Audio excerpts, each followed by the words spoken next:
बेटा और बेटी दोनों समान हैं। ये जो निकृष्ट भाव बैठा हुआ है, बेटी हुई उदास हो गए, लड़का हुआ थाली बजाओ घंटा बजाओ, जिससे बहुत बड़ा, बिल्कुल ठीक नहीं है। ये बेटा होता किससे है? बेटी से ही होता है। तुम किससे हुए हो? किसी मां से हुए हो। वो क्या थी? किसी की बेटी ही थी।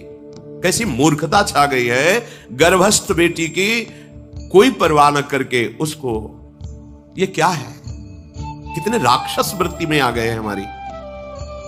राक्षस भी अपने बच्चों को नहीं खाते। कितनी राक्षसी बुद्धि। हम सुंदर दिखना चाहते हैं, समाज में सम्मान पाना चाहते हैं, और पाप कर्म कैसा?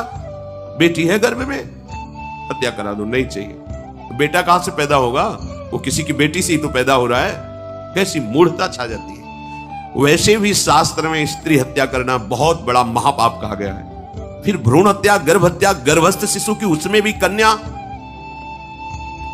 सर्वनाश। इसके बाद फिर रोते हैं, हमने कौन सा पाप किया, भगवान ने हमारा पुत्र छीन लिया। कौन सा पाप किया, भगवान ने ऐसा कर दिया।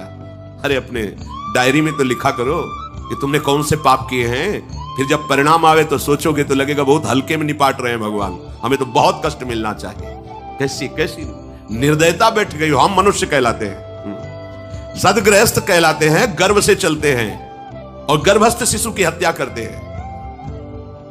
मान जाओ, ना सत्संग सुन रहे हो, ना शास्त्र स्वाध्याय कर रहे हो, इसलिए तुम्हें पता नहीं कि तुम कौन सा पाप कर रहे हो। मेरे से डॉक्टर के कहने से गर्भ हत्या हो गई थी। महाराज जी मैं पापी हूँ, बेचारी हूँ, मेरे कर्म प्रेत योनि के बन गए हैं। महाराज जी मुझे राधा रानी कैसे मिलेंगी इससे? वैसे आप नंदगांव के हैं, भगवत पार्षद हैं, आप अपने स्वरूप को पहचानिए। आप श्री कृष्ण सखा हैं। आपसे अगर ये अपराध बन गया है तो अगर धन हो आपके पास तो किसी विद्वान पंडित जो भागवत का मूल संस्कृत से पाठ कर ले, आप घर में बुलाइए। 7 दिन में, वो 4 घंटे 5 घंटे का समय लगता है, पूरी भागवत अगर आप पाठ करा लें तो जो अपराध बन गया जाने में या अनजाने में, वो बिल्कुल नष्ट हो जाएगा। महान समर्थ है श्रीमद् भागवत। हाँ, धुंधकारी प्रेत ही बना हुआ था, केवल भागवत सुनने मात्र से वो हरि पार्षद होकर विमान आया और भगवान के धाम को गया। तो श्रीमद् भागवत सुन ले और आगे कोई ऐसी गलती ना होनी चाहिए। और आप समझो, आप